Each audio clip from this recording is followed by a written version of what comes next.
Charlotte Soccer Show. John Hayes, Danny Brams, we're here.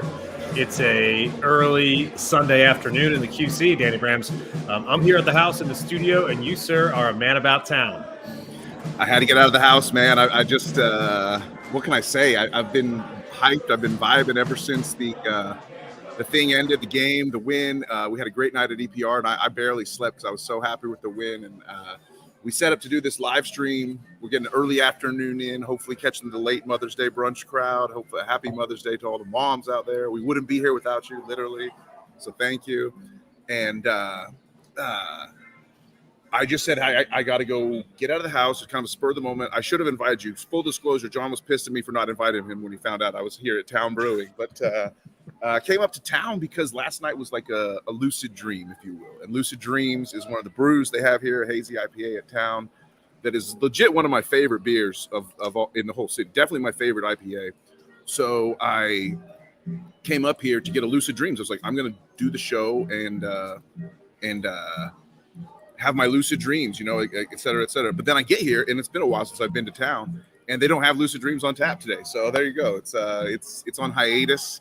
So they have a new hazy IPA that's called Stellar Evolutions here at Town, and it reminds, nothing's quite a lucid dream, but this reminds me of it. And happy that the bartender here knew her stuff. She could easily direct me to a acceptable replacement for the Lucid Dreams. But I'm still living my lucid dream in Charlotte because we're winners, baby. We won 3-1. How great is that? I think it's almost appropriate that the Lucid Dream is off tap and the Stellar Evolution is on tap. It's reality. The 2023 season is back on track, and it's been an absolutely stellar evolution from the start of the season that was just, absolutely trash. Quite frankly, it was, right, it was exactly. horrible. No other way to say it. Yeah. And that's why if you look at the standings right now, you'll see Charlotte, I believe it's a -6 goal differential on the season as well. So even though you're feeling good today, that number has to get into the positives sometime soon, and there's a long way to go. But last night against Atlanta, getting 3 goals, winning by 2, the clean sheet would have been nice. But all of a sudden, Charlotte has won, I believe, 5 of 6 in all competitions. The lone loss on the road at DC, where we were.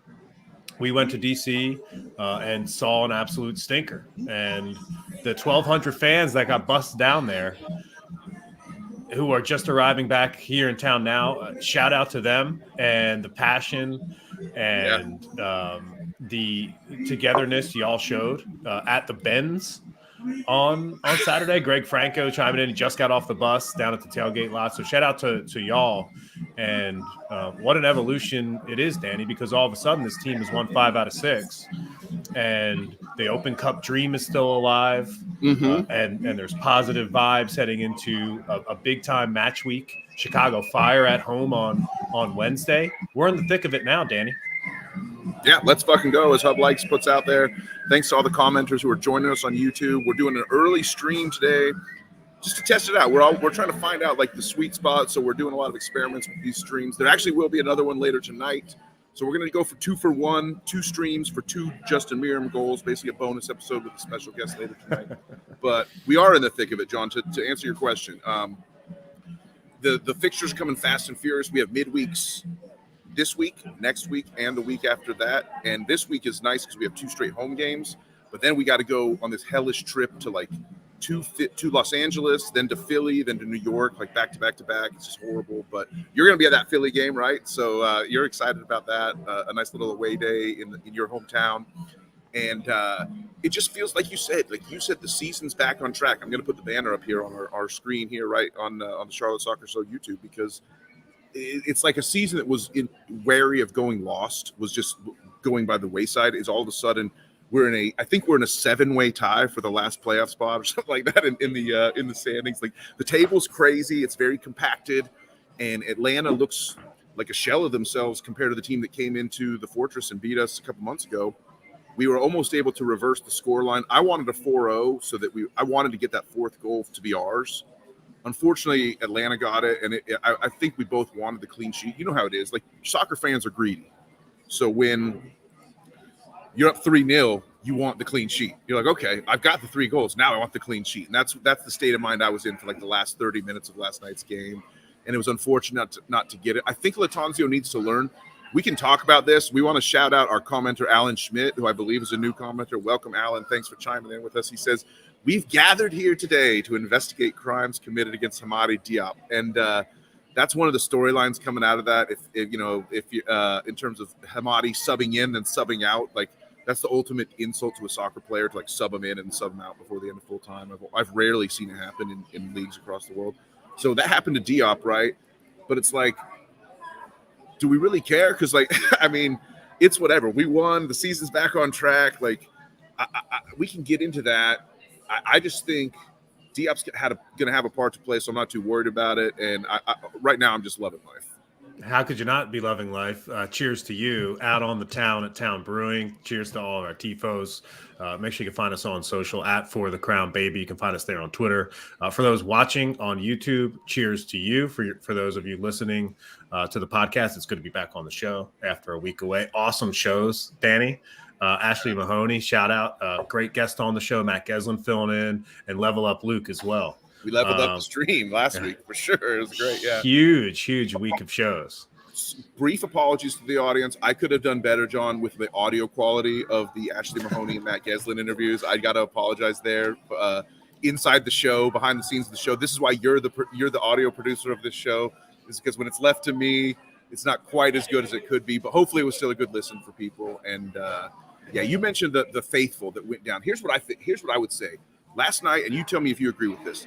Was last night the finest hour of Charlotte FC support in terms of like the thousands of people? Like 1,000 people went by bus, certainly hundreds more had to have gone by car. And so you figure a few thousand people were down there, invaded Mercedes-Benz, took it over. They were chanting like, "This place is a library," like they were like making Atlanta fans embarrassed. We heard it at EPR. You could hear, "We are Charlotte." The mighty black and blue. That was playing like, oh, you could hear that on Apple TV. I think it sounded like we were at EPR. Yeah, the crowd did an amazing job, and you could see it post game, Danny. And it was a great video tweeted out by Charlotte FC today. This was.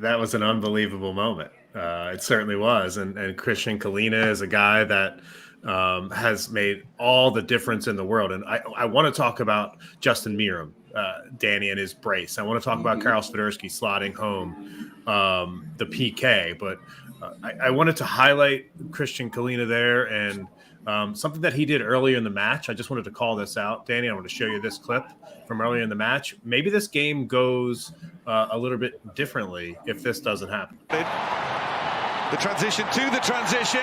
Ball played in behind. Araujo. Big save. Kalina with the fist pump afterwards as well. With the fist pump afterwards as well. I noticed that in the moment. I called that out. You called it live. You did. I said, dude, Kalina, he's into this match. He's fist pumping that save.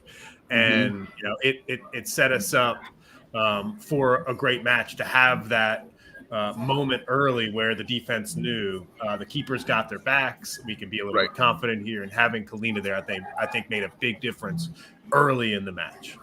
Totally agree. And like that allowed us to sort of continue having our fun. For most of the game, I felt like early on, that was in the 16th minute, I think that save you just showed, we were having our fun. We were pretty much doing what we wanted. We felt pretty good, pretty confident. 10 minutes into this game, we were looking at each other like, we're finding joy. We're doing what we need to do. It's a beautiful thing. And we felt like we could do what we wanted.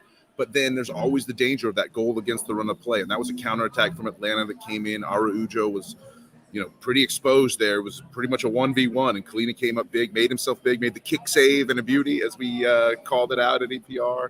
And and you got to stay in it. You know, we go down 1-0 there, then it's harder. Then Atlanta can bunker, and then at home especially, then it's harder to go in and like find Meram on the back post for a little cool as you like, little lob wedge into the green there, into the net.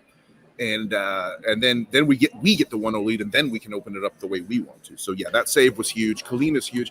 I love Kalina's like offensive stance in the box. We talked about this, about how Marksy and Cisniega are definitely good goalkeepers, but they kind of set up in the box in a defensive stance, like, okay, come at me. And Kalina's like, I'm coming at you, man. Like Kalina, like he's like leaning his shoulders into his stance when he goes against the attackers. I love Christian Kalina. I'm so happy he's back. I took him for granted. He had a bad finish to the season last year, but he was our MVP of the first half of last year. We can't forget that. No, we can't. And the impact is being felt now. And just that moment that Karol and Christian Kalina embraced post-game, I think shows the chemistry that exists there between those two players. And it showcases maybe why this team has gone on this run. And it's not just because of the goalkeeper, though.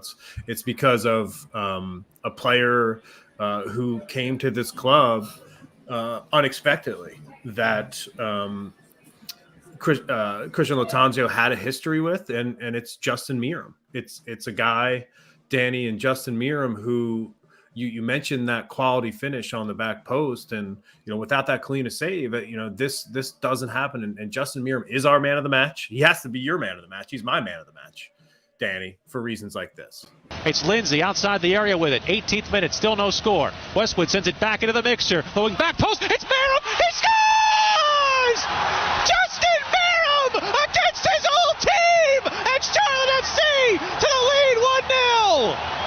And the Mercedes-Benz Stadium drops into silence. Incredible from Meram, who apologizes to his former fans. Charlotte FC absolutely love it. It's an incredible finish from Justin Meram on the one-time volley against the run of play. So well done out of the air to strike it, getting underneath it enough to make it unsavable. It's really good build-up from the Crown. The ball perfectly delivered yet again. Swung in by Westwood, and Meram on the half volley, unsavable. It was a moment to remember. Courtesy WFNZ, that's Will Pelagic and Jessica Charman on the call. Great call. I know that they were in the building yesterday. Shout out to them for a great call. And I waited to the end. I wanted to have the final sentence there of that call by our friend Jess, call out the ball by Westwood. We know about the full volley finish. It was cool as the other side of the pillow, Danny Brams. Mm-hmm. But the ball in that moment, I thought the buildup was great, and I just had at EPR. I just kind of looked up and I was like, send it in. It's the perfect spot, right? Yep. He was exactly where you want him to be on the pitch in order to send that Westwood ball that we've heard about. And that was the Westwood ball. He literally put it on Justin Meram's foot. That was a full volley about 6 inches off the ground, because the ball is exactly where it needed to be. So Justin Meram, it's a healthy Ashley Westwood, it's Christian Kalina. All of a sudden, you're starting to see the core, the backbone, right? Mm-hmm. We talked about the backbone of this club, and you add Karol Swiderski to that mix and Enzo Capetti. And all of a sudden, this 2023 season is back on track. And we're dreaming of more goals like this from Karol Swiderski.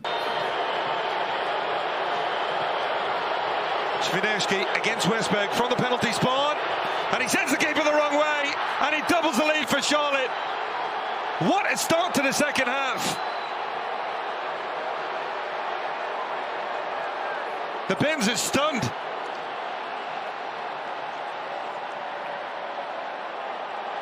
Well, Charlotte FC had been calling for more from their DPs, and the two of them on the day connect in a massive moment, initially to earn the penalty kick, and then it's Karol Swiderski who steps up with such calmness and coolness to put his side up 2-0 here at the Benz. See the celebration, goes over to his fan and says, yeah, we can hear you. We can. Wow, what a moment there. Swiderski, an easy finish, a cool finish from the spot to make it 2-0 early in the second half. A red card is well issued against Kamil Józwiak. A great play. Swiderski whips it into the box, and Józwiak there gets a shot on goal. Still, it's saved. But there was a pulling of the shirt, a foul inside the box without going after the ball. Atlanta player sees red, and then Karol Swiderski is there. It's so cool. And the celebration. We always talk about the famous Karol celebrations. That was another one, Danny, where he went straight to the supporters' corner and went a little wild. Again, the supporters earned it. They deserved it. They were loud as hell. They were the loudest 1,000 or so people in there. They were going nuts. They were raucous the whole time. And the squad paid it back. I think we tweeted from the show account, like right before kickoff, like, these videos are amazing, what we're seeing from these fans today. And if the squad matches that energy and effort, it'll be an easy 3 points. And it turned out to be the case because everybody just played up to the top of their game. And Karol was right to go straight to the supporters after that. Especially, it's nice after a PK, you can kind of like think in advance, like how you want to celebrate a little bit, assuming you're going to score. So that was cool. The whole squad was like just so hyped up. And Gutman, Andrew Gutman is the guy who got the red card. If you remember, we showed the Kalina save a few minutes ago. Even like 10 minutes before that, right at the start of the game, Kalina got a hand to a very dangerous cross after Nathan Byrne had been burned down the sideline early in the match. And Gutman was chasing that cross. Kalina knocked the cross out of the way of 2 attackers, and Gutman was one of them. And Gutman continued his run and like kicked Kalina in the face when he really didn't need to. Kalina got checked for concussion after that. So I thought it was only fitting that Gutman eventually would be sent out for a red card. He's an absolute mess. That guy, he tweeted out an apology to Atlanta fans. I was like, how would you tweet an apology to Christian Kalina for kicking him in the face? But once it was 2-0, it was game on. It was wild. It was fantastic. And I think we're all still like feeling it today. Shout out to all these people who are here with us on this live stream.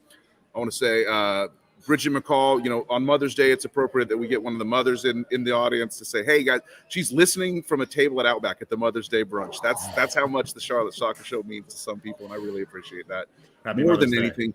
JPP checking in. I think this is the first time we've gotten James on a live stream that I know of, or at least that he's commented. He's an OG Tifos. What's he talking about? What? It got nervy at the end? That's JPP, man. It's a nervy situation. When Diop's been obviously Christian Lattanzio was very nervy. He subbed out Diop when we were up 3-0, and it didn't even matter. Like, Bridget's asking about the Diop. We teased it earlier. What do you think about the Hamady Diop sub in, sub out? Like, what's your real thoughts on that? My honest thoughts is that it doesn't matter. That I think it's falls in line with a great podcast that The Athletic actually does. It's called Football Cliches, and it's kind of like when you make fun of cliches that are in and around the game, and the idea that you can't sub a player off that you've subbed on is this cliche that I think lives in the game, but Christian Lattanzio proved that you could do it if you want, and if the player reacts poorly, then that's on him. I think to act like Diop is going to be impacted by this negatively is surely a possibility, but for me, it's not a big deal. For me in the second half, people want to talk about that Diop situation. I just want to enjoy the beauty of this brace. DP striker on the pitch, but what's more important, the long term or potentially just short term gains in this game? Lindsay playing that ball in behind. Józwiak cross. It's another goal. It's Meram again.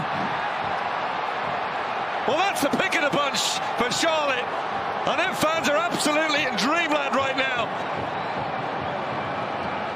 Dreamland, absolute dreamland, baby. It's a Dreamland great call. Is really what it's all about. Like that's what we talk about all the time, right? Dreamland. That's what we're trying to get to every time. Yeah, Apple TV did a great job on the call, and Dreamland to me is a place that you feel really good about securing the 3 points, and that's exactly what that 3-0 scoreline meant. Like Charlotte FC was not going to give up a 3-goal lead at the end of this match. That's why I'm kind of making fun of JPP for saying things got nervy at the end. No, Atlanta was down a man. They got a lucky goal off a corner, and They pushed hard late, but they were down 3 at that moment. It's not like it was 1. If it was 1, sure. But that's why that Meram second goal was so important, because it sent you into dreamland, because dreamland is what? 3 points, Danny. And all of a sudden Charlotte has 3 points. Yeah, and I want to say, I'm calling up a video here. We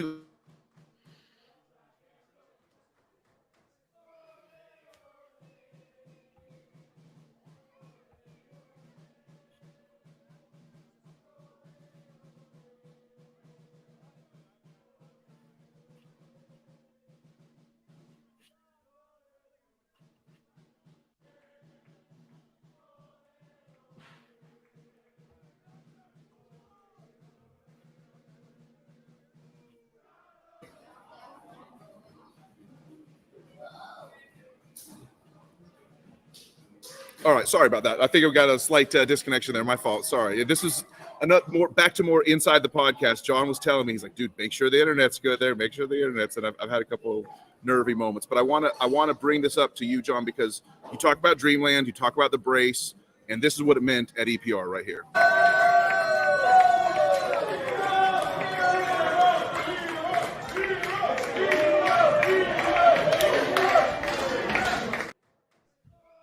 I love that. I love this. I love this shot of you. I'm going to play it one more time. Just everybody look at this shot of John, the pure bliss on this man's face. Beautiful. That's Dreamland. Yeah. Thanks to that was Dreamland right there. That's what Dreamland is if you're not familiar with the place. So I feel really good about everything that Charlotte did last night. I would have loved the clean sheet, obviously. I think Latanzio's right to punish Diop for going out there with the wrong mentality, basically. Like, if the gaffer's not happy with the effort that you're showing, pull him out. And I love that. And it's what it's all about. So we've gone through the highlights. We showed you what it looked like post game, and that's something from Alan Schmidt right there. By the other things we have to talk about are form ratings. Look at some heat maps. Look at the sub pattern. Which one do you want to do first? Let's go ratings first. Beautiful. So let's take a look at the player ratings from Saturday night on the road down in Atlanta. And Thiago Almada is somebody that I want to circle off the bat. He's rated as a 7.7, but Karol Swiderski right there with him at a 7.6, and Justin Meram at an 8.8. We basically stepped up and played with their best player, Danny. Yeah. That's what it was going to take, because I was making the joke that Atlanta United is essentially Thiago Almada plus 10 dummies, and that proved to be true last night, because like he may have had a good rated game, but we didn't really see him. He was never really truly dangerous. He never really threatened or like made us sweat or hurt anything. So I was actually pretty happy with the way that our team dealt with Almada. How about this comment, by the way, on the live stream? Love seeing John happy. We love. It's all about love, John. We all love seeing you happy, John. You know what I'm saying? Like, that's a good thing. But Alan Schmidt comments on the ratings that 6 of 6 is rough on Ben. He made Almada work, and I agree with that. Like, as much as Almada was invisible, and also Bender was kind of invisible, like Bender didn't really contribute a ton on the defensive end. He just ran and ran and ran. I urge you, if you think Bender had a bad game, just do a rewatch and just like focus on him. And he like made Almada work. I totally agree with Alan Schmidt there. And do you want to go into the negative? Do you want to talk about the negative or no? I will go in the negative in 1 second, but let me just also shout out Brant Bronico holding it down. I don't think he's as good as Derek Jones is in this role of like being the defensive midfield stopper. I think he's better as like the pesky, like go get the ball back once someone else has stopped it. But he stopped all night against Atlanta. He was dripping sweat like 5 minutes in. We commented that to each other, and he just never stopped. And by the end of the game, his jersey was like soaked through, like dripping sweat. It was amazing. And shout out to Brant for just like the grind. That's why you live the grind set lifestyle, is so that you can go 90 minutes hardcore like that, knowing you got another 90 coming up at midweek. So what is the negative though, my friend? I was asking you if you want to talk about the left back situation. Nathan Byrne is 6.2. It's bad. It's real bad. You want my thoughts? Get Byrne off the pitch, you know? Like you last night you kept saying the same thing at EPR. Get him off my club, I think, is as far as we were talking about keeping the receipt. We were talking about the return policy at Darby County. I don't know. Like, Byrne has been a good dude, and I don't hate him as individually, but I don't feel like seeing him on the pitch. I feel like he's rough and he gets burned, right? He got burned right off the bat. Yeah. For a big chance where Kalina could have gotten injured because Byrne got burned. That's not good. Yeah, exactly. And if we had that one highlight earlier in the match about that break down the right-hand wing against Charlotte FC's defense, the left. The transition to the transition. Ball played in behind. Araujo. Big save. Kalina with the fist pump afterwards as well. Nathan Byrne is nowhere to be found there. Yeah, and that's also Sobocop getting burned. It's like warning, intruder does not compute, cannot catch attacking force. Like Sobocop, not his finest hour. I'm glad he's in there, and I think someone tweeted at us say, "Hey, we're 4-0 with Sobocop in the lineup," and that's great. But like, that was not a good game for him at all. We won that game by just by grabbing it by the scruff of the neck and like owning the attack and just doing whatever we want. We did not have a stalwart defensive performance by any stretch. Well, what's exciting to me is when you think about now the strengths of the club, you think about the forward positions, striker, midfield.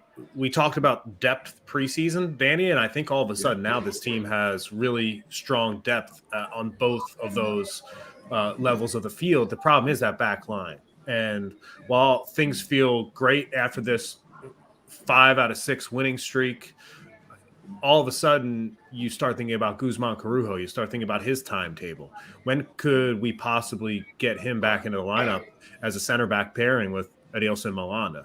If that happens, then you're talking about a team that is starting to find itself get even better. Yeah. And Christian Latanzio asked players and fans to wait for, more so fans, not necessarily players, but I'm sure he had these conversations privately. Hey guys, we've got some experienced stalwarts coming back into the rotation. And I think just one more aside on the Diop situation is that, Latanzio is a veteran players coach, right? Like he allows Karol Swiderski, Christian Kalina, Ashley Westwood to lead this team. And he's really tough on the young guys. That's kind of basically how this situation has unfolded. And on the back line, there's inexperience and there's youth at center back, and that's okay. That's just kind of what you're seeing. But with Corujo potentially sliding back into that position and offering some size and experience, Corujo is he's been on the pitch, he's been training, and I think it's going to feel like a big time signing getting him back in the middle. Even if he's 80% of what he was last year, so it's time to get excited, people. If you're a fan of Charlotte FC. It's time to realize that those preseason predictions of making the playoffs, those preseason predictions of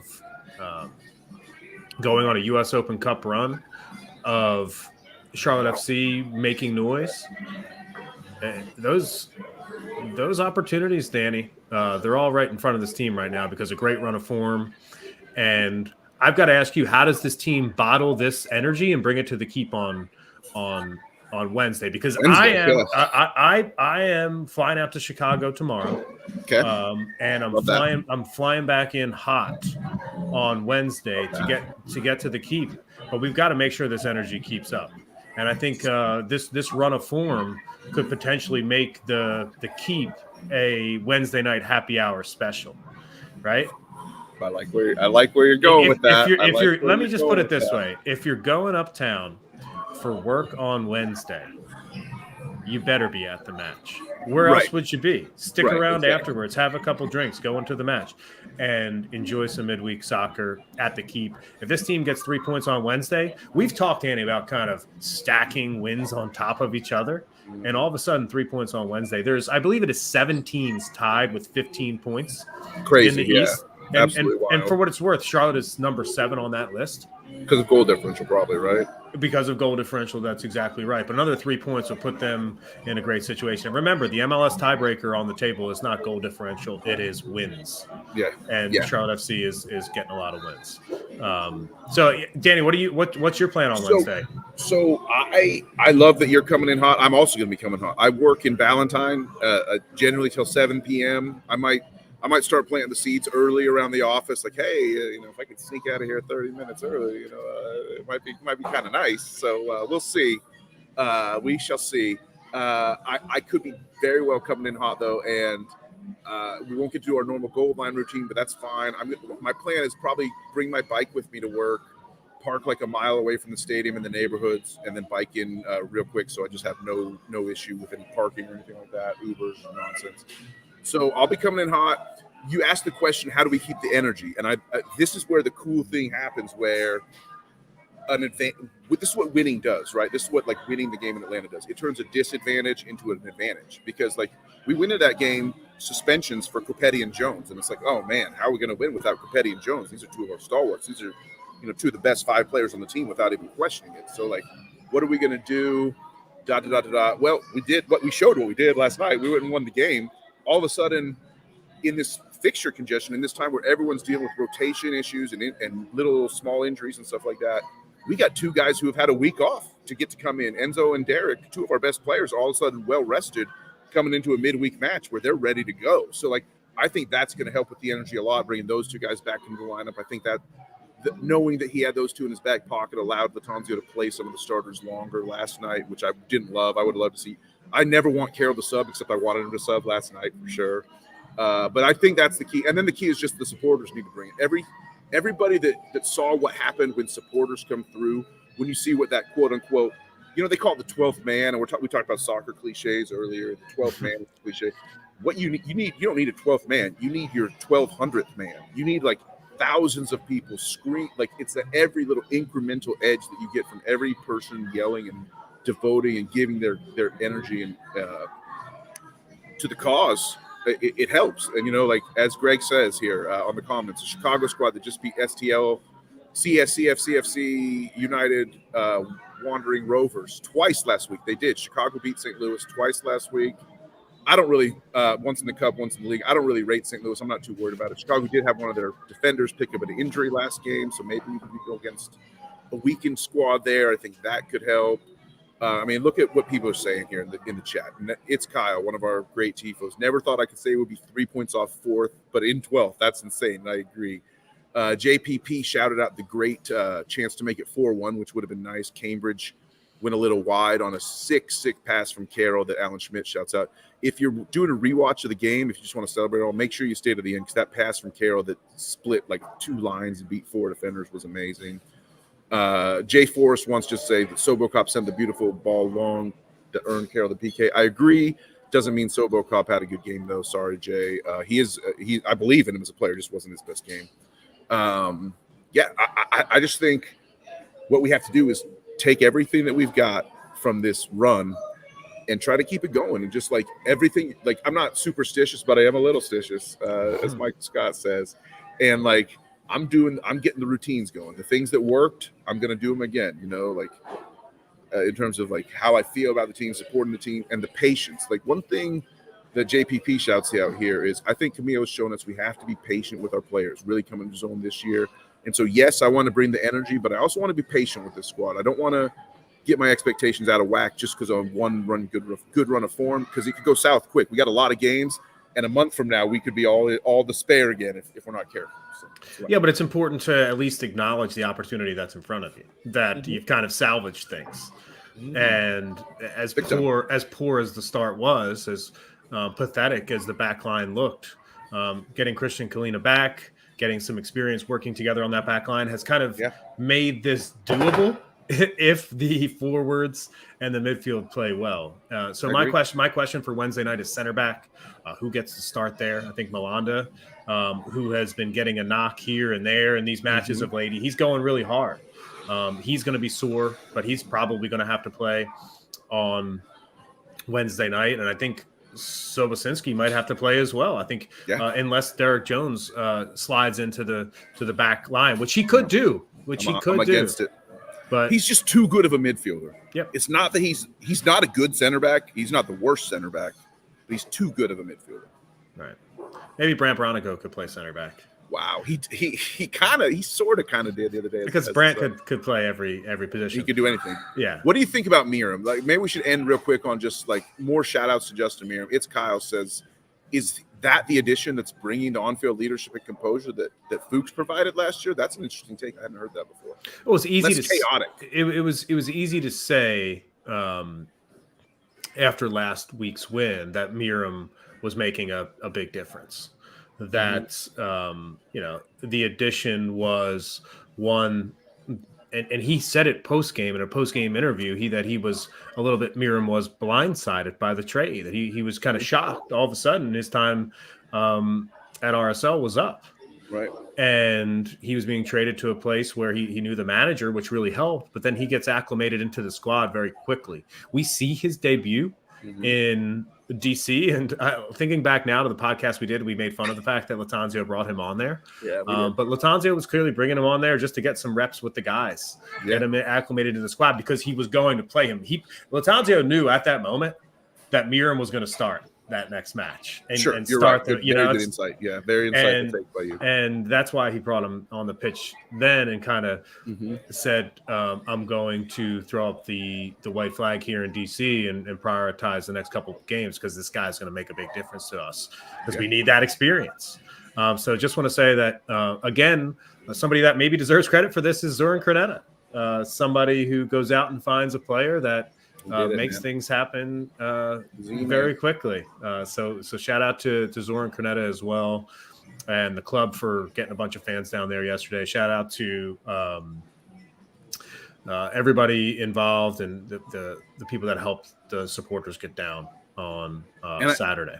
I heard there were some incidents. There were some minor skirmishes, you would say, between Atlanta staff and some Atlanta fans. I heard someone tried to knock Sombrero Man's sombrero off physically. That they didn't insult Sombrero Man, but they did assault his sombrero, and I don't think that's right. So, shout out to someone that I have has come in for criticism from me in the past. Sean McIntosh, apparently huge help in sorting out a lot of the issues with, according to people of the scene, with some of the flare-ups that were going on between our very aggressive and assertive supporters and some unfortunate Atlanta fans that were pretty pissed about the fact their team sucks. So shout out, Sean. Thanks for helping that out there. Sure. So you've got a special guest later tonight on the CSS live stream.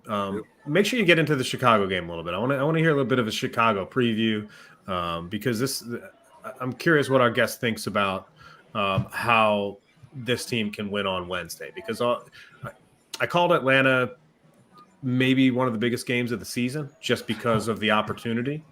And if you get those 3 points and you win the biggest game of the year and you got to turn it around this quick, how do you get it done? That's something I want to know. I want to hear what Christian Lattanzio can do to make sure that this team is still motivated to get this job done. Follow us on Twitter @ForTheCrownBaby. Follow Danny @Danny Brams. Follow me @John Hayes on Air. It's been a pleasure to be here today, Danny. It's been a pleasure to celebrate a win. And the wins are coming fast and furious. So it's been a what type of evolution is it again? A stellar evolution. I need to go get another one. I just ran out. Yeah. So quite a nice hazy IPA. Not quite. It doesn't capture my imagination quite like the lucid dreams, but I do feel like I'm living a lucid dream with this team. And like you said, the Atlanta match was the most important match until the next one. So yeah, Chicago now becomes the most important match, and the streak must continue. So go get yourself another beer. I'm going to get downstairs, watch the golf this afternoon, watch 76ers Game 7 against the Celtics. That's a big afternoon. And I've got, while you're doing the show tonight, I'm going to see Guardians of the Galaxy. I love it, man. I saw Guardians last week, and I overall enjoyed it. It's kind of a roller coaster ride of a film, so I hope you enjoy it. I'd love to talk about that with you later. Maybe Level Up Luke will bring us on for a pop culture cast. Who knows? But you're the man, Johnny. Join us tonight, 8 o'clock Eastern-ish. We'll be getting started with my special guest. He or she, teaser, uniquely qualified to talk about what this team did on Saturday night. So before you watch Succession, get on YouTube and watch the Charlotte Soccer Show. I'm John. He's Danny from Town Brewing. And as always, for the crown, baby.